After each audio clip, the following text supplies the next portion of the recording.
FEO పాలకవర్గ సభ్యులకు మరియు సిబ్బందికి నా నమస్కారాలు. ఈరోజు మనం ఎఫ్ఈఓ సిబ్బంది విధులు మరియు బాధ్యతల గురించి తెలుసుకుందాం. ముందుగా సిబ్బంది అంటే ఎవరు అని ఒకసారి చూస్తే, ఎఫ్ఈఓ తీర్మానించిన కార్యక్రమాలను అమలు చేయుటకు పదాధికారులకు రోజువారీ కార్యక్రమాలను అమలుపరచుటకు సహాయకులుగా సిబ్బందిని నియమించుకోవడం జరుగుతుంది. వీరు ఎఫ్ఈఓ కార్యక్రమాలను అమలు చేయటంలో కీలక పాత్ర పోషిస్తారని చెప్పవచ్చు. ఎఫ్ఈఓ సుస్థిరత కూడా సిబ్బంది పనితీరుపై ఆధారపడి ఉంటుందని గ్రహించాలి. పదాధికారులు చురుగ్గా లేనప్పుడు ఎఫ్ఈఓ కార్యక్రమాలు మొత్తం సిబ్బందే కొనసాగిస్తారు. అయితే ఎఫ్ఈఓ తరపునే పనిచేస్తున్నామని సిబ్బంది గ్రహించాలి. సాధారణంగా ప్రతి సంస్థకు 2 సిబ్బంది ఉంటారు. వారు సిఇఓ మరియు అకౌంటెంట్. అయితే ఎఫ్ఈఓ ఆర్థిక మరియు ఇతర లావాదేవీలు, అందుబాటులో నిధులను బట్టి మరికొంతమంది సిబ్బందిని నియమించవచ్చును. వారు వ్యవసాయ మరియు వ్యాపార అభివృద్ధి అధికారి కావచ్చు, సాంకేతిక అధికారి కావచ్చు, మార్కెటింగ్ సిబ్బంది కావచ్చు, ఇంకా పేరు ఏదైనా పెట్టుకోవచ్చు. కానీ రకరకాల సిబ్బందిని మనం నియమించుకోవడానికి అవకాశం ఉంటుంది. సిఇఓ ఎఫ్ఈఓ కార్యక్రమాలలో ప్రధాన పాత్ర పోషిస్తారని చెప్పవచ్చును. ఎఫ్ఈఓలు రైతుల కొరకు వివిధ మార్కెటింగ్ కార్యక్రమాలు చేపడుచున్నవి.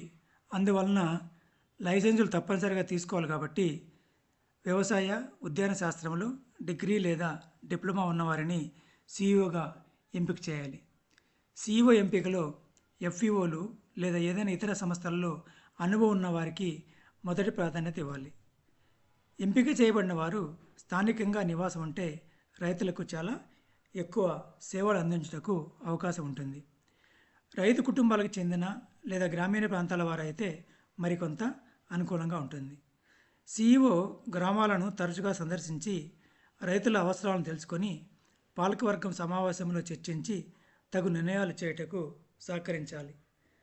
పాలకవర్గ సమావేశంలో చర్చించిన అంశాలను మినిట్స్లో నమోదు చేయవలను. రోజువారీ కార్యక్రమాల అమలులో పదాధికారులకు తోడ్పాటు అందించవలను. సిఇఓ అనేది పదవి కాదు, ఇది కేవలం ఒక బాధ్యత అని గ్రహించాలి. తర్వాత అకౌంటెంట్. ఎఫ్ఈఓ ఆర్థిక లావాదేవీలలో అకౌంటెంటు కీలక పాత్ర పోషిస్తారని చెప్పవచ్చు. కామర్సు లేదా అకౌంట్స్ పాఠ్యాంశంగా ఇంటర్ లేదా డిగ్రీ కలిగిన వారిని అకౌంటెంట్గా నియమించుకోవాలి. ప్రజా సంస్థల్లో లెక్కలు రాయటంలో అనుభవం కలిగిన వారైతే చాలా ఉపయోగకరంగా ఉంటుంది. ఎఫ్ఈఓలోని నిర్ణీత పుస్తకాలను ప్రతిరోజు కార్యాలయము మూసేలోపు రాయవలను. నగదు వసూలు అయిన వెంటనే నగదు రసీదు ఇవ్వాలి. అదేవిధంగా చెల్లింపు చేసిన వెంటనే వోచర్ తీసుకోవాలి. అప్పుడే లెక్కలు తేడా లేకుండా ఉంటాయని గ్రహించాలి. ప్రతి ఎఫ్ఈఓకు పాలకవర్గ సభ్యులతో వాట్సాప్ గ్రూప్ ఉంటుంది. కాబట్టి ప్రతిరోజు కూడా ఆ రోజు జరిగిన లావాదేవీలు గ్రూపులో పంపవలను. ఇందులో ప్రధానంగా ఆ రోజు వసూళ్లు, చెల్లింపులు, బ్యాంకు నిల్వలు మొదలైనవి పంపవలను.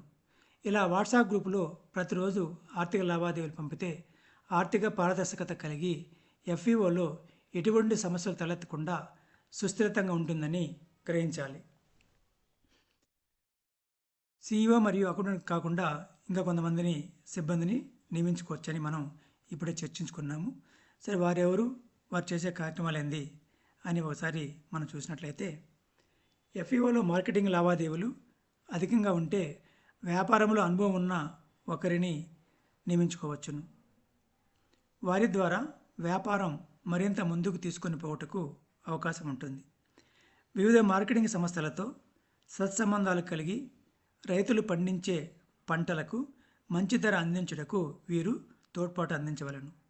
ప్రాజెక్టులు మరియు అందుబాటులోని నిధుల ఆధారంగా సాంకేతిక సిబ్బందిని కూడా తీసుకొని సభ్య రైతులకు వ్యవసాయ విలువ గొలుసు కార్యక్రమాలపైన శిక్షణ ఇవ్వవలను. సాంకేతిక సిబ్బంది తరచూ పొలం బడులు నిర్వహించి తద్వారా పంటల సాగులో రైతులకు మంచి మెలకువలు నేర్పించి పంట ఖర్చులను తగ్గించుటకు సహాయపడవలను. ఈ సిబ్బంది ఉత్పత్తి అనంతర విలువ గొలుసు కార్యక్రమాలపై సభ్యులకు అవగాహన కల్పించి రైతుల ఉత్పత్తులకు మంచి ధరలను కల్పించుటకు తోడ్పడవలను. ఇవి ముఖ్యంగా మనం సిబ్బంది గురించి చర్చించుకున్నవి. ఇందులో ఏవైనా మీ సందేహాలు లేదా సలహాలు ఉంటే దయచేసి ఇవ్వగలరు. ఓపికగా విన్నందుకు ధన్యవాదాలు.